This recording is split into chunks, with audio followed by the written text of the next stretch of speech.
What is up, everybody? Turboverse TV here today, and we got some amazing news. So apparently, the narrative that people don't buy games on Xbox this probably kills that narrative that people don't buy games on Xbox. It's such a stupid narrative, but this just shows that even on Game Pass, because they say people because we got Game Pass, people don't buy games on Xbox.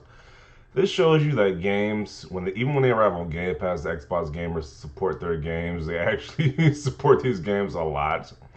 Because with the stats this thing has, so it says MLB 21 on Xbox is the biggest sports game of the past year. So that's bigger than I'm assuming like the NBA games, the Madden games. I don't know if a FIFA came out, but the hockey, all those sports games. This is the biggest sports game of the past year, and the second biggest sports game of all time on Xbox launch week.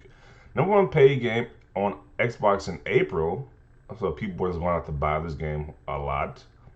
Game Pass added millions of new fans and grew Major League Baseball's player base significantly. And that is what Game Pass does. We have a subscription service like that, or we have a cheap entry fee. A lot of people get to play the game.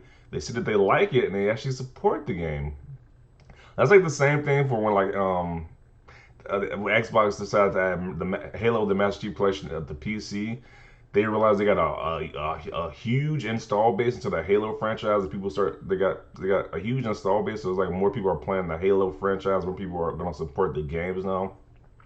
That's what happens when you bring these games to the platforms, and it's the reason why they wanted to break away from this just the Sony being a Sony exclusive and be multiplayer, because there's a lot of money they were missing not being on Xbox. So we see that, hey, they thought about that money and decided, hey, to break from the Sony shackles, release that show, they get break from that Sony contract, Sony shackles, and be part of Xbox as well. And it's definitely paid off for them. So pretty impressive.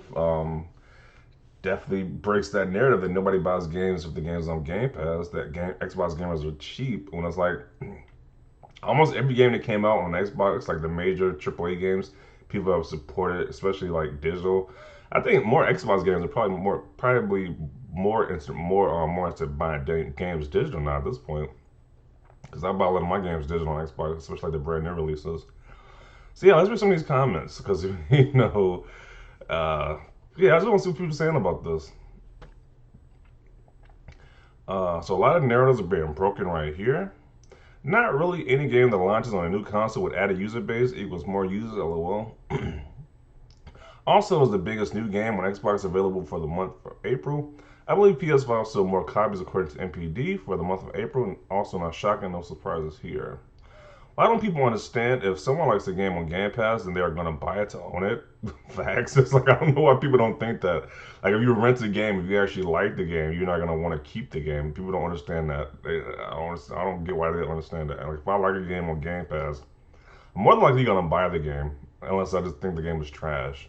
Because I want to keep the game and play it permanently. I don't see how people don't think that logic coexists. So. Just did that yesterday with SnowRunner. I like the game so much that I bought the deluxe edition for all the extra content. Yeah, and you can buy, that's the thing too, you can buy either the deluxe edition if you don't want just the standard edition, or you can buy like the DLC separately. So there's a reason why these developers are trying to push, while the publishers are trying to push their games to Game Pass, because they know it's a lot of money to be made on that service. It also kills that narrative that Game Pass is killing the industry, that wacky conspiracy theory. Thought people didn't buy games that release on Game Pass. That was the narrative these people were pushing. That people don't buy games that release on Game Pass. But this shows that people do buy those games, and they support it a lot. So much so that it became the biggest sports game of the year. The narrative just isn't correct. Glad to see some games are doing so well while on the service. The best part about these day one on Game Pass games like MLB and Outriders that they have data to show many will follow. Can't wait to see what's next. Shame the data isn't shared.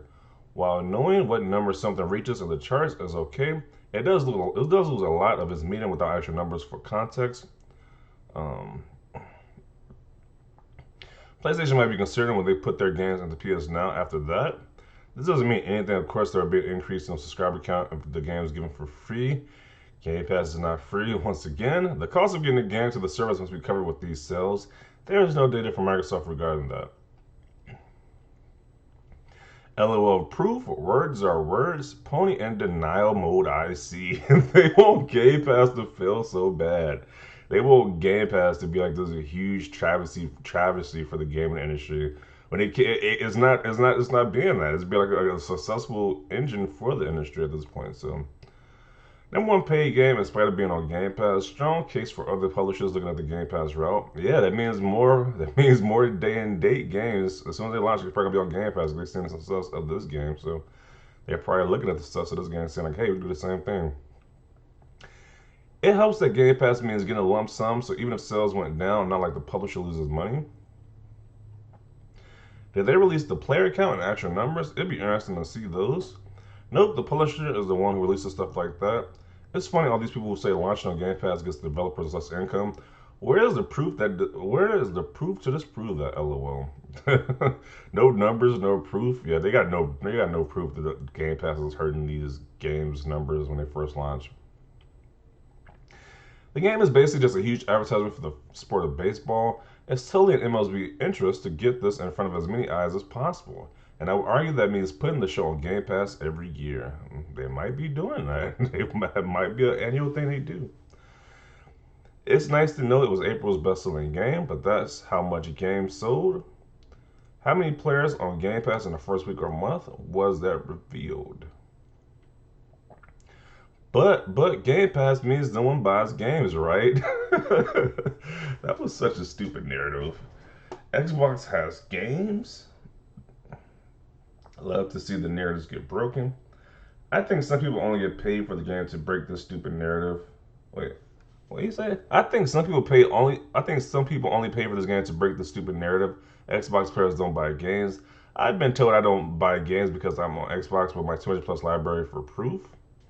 Yeah, that narrative's so stupid. Like the most recent purchase I can think of is like, especially the big purchases was like I bought Resident Evil Village day one digital. I bought Mass Effect Legend Edition, the Legendary Edition digital, and I usually buy some games and they usually have the Xbox games still. So Xbox gamers are buying a lot of games just off my purchases alone. I know Xbox gamers are buying a lot of games, especially like when these sales come around.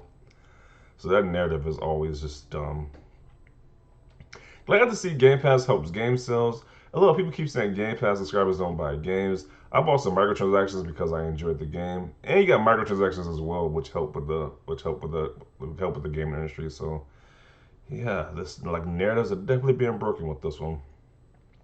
So MLB 21 had a bigger launch on Xbox than most of the FIFAs, Maddens, NBAs, etc. Wow, great call to make it multi-platform. Yeah, they are probably jumping up, high-fiving each other. They made this game a multi-plat. They are probably definitely happy about the success of this game on Xbox. Now, put it on PC, San Diego Studios. I want to play ball already. Now, this isn't on PC? Oh, it's interesting. None of this can be true. I was told Game Pass will kill game sales, and it's very bad for the industry. I have done multiple videos with people saying that, and they have no proof of that whatsoever. So this is kind of cool that there's proof that this is doing the opposite. Is actually making games sell more on Xbox, which is pretty interesting. But Xbox owners don't buy games. I wonder what's the first one. But I was told Game Pass is bad for the gaming industry. Probably the game I've sunk the most hours into this year. Love MLB The Show. What is the biggest sports game on Xbox? A PlayStation Studios game number one on Xbox. Who would have thought? You love to see it. Nice. Yo, but Sony fans said Game Pass is bad for business and devs. Those guys, they gotta be looking stupid right now. I'm pretty sure most of these will probably sell out posts. They're probably looking like, I feel dumb for saying that right now because we said the Xbox gamers don't buy games and that Game Pass hurts the industry. But now you got proof that hey, Game Pass only helps the industry. Game Pass is helping these developers out. They're making more money than ever on Game Pass, so that's definitely interesting. So he says some guy tweeted this off as fake news. Who's telling the truth, Microsoft or a YouTuber? Good to see. Hopefully more publishers launch with Game Pass. A big check from Microsoft in addition to game and in-game sales from players must look pretty damn good. Looking at you. It's only common sense. Like this is common sense that If you really straight game on Game Pass, especially like a sports game, you got microtransactions, you got DLC, you got all these different assets of people. You got all these different forms of revenue or different like what do you passive forms of revenue that you got coming in from a game being on Game Pass, and you got that big check that Microsoft gave you for making a game on Game Pass. So they are definitely getting paid for the games being on Game Pass. Is what I'm trying to say. Very funny that a game developer PlayStation was the number one paid game on Xbox in April. What a weird year. Microsoft making PlayStation games and vice versa. Why not show actual numbers instead of just saying it? This is good news if you're a baseball fan. You're welcome, Sony. The only sports game I own. Forgive me, Father, for I have sinned. I bought an Xbox and got Game Pass. What is this? What does this mean? For F's sake, you're the third one this week. Wow, so this is the third Sony fanboy this week who have to confess that they got Xbox and got Game Pass and enjoying it. Okay. Looks like Game Pass is still killing sales. A completely broken game too, get on them. Give us the actual numbers. Broad information like this isn't saying very much. How many people paid? Was it 100, 200, etc.? The number one selling game on Xbox may not be much, but compared to that, when it's competition sold, none of this means anything because the statements can be proven. Wow, this guy's real butthurt with the last comment. So, yeah, we're gonna include it right there. But yeah, this is definitely interesting. Once again, Xbox MLB The Show 21 on Xbox. It is the biggest sports game of the past year, and the second biggest sports game of all time on Xbox launch week. So definitely see your thoughts about this down below. I don't know. Does that change your opinion about Game Pass? In your opinion, to me, does that change your opinion about Game Pass? Let me know down below. Leave a like if you like this video. And as always, thanks for watching and peace.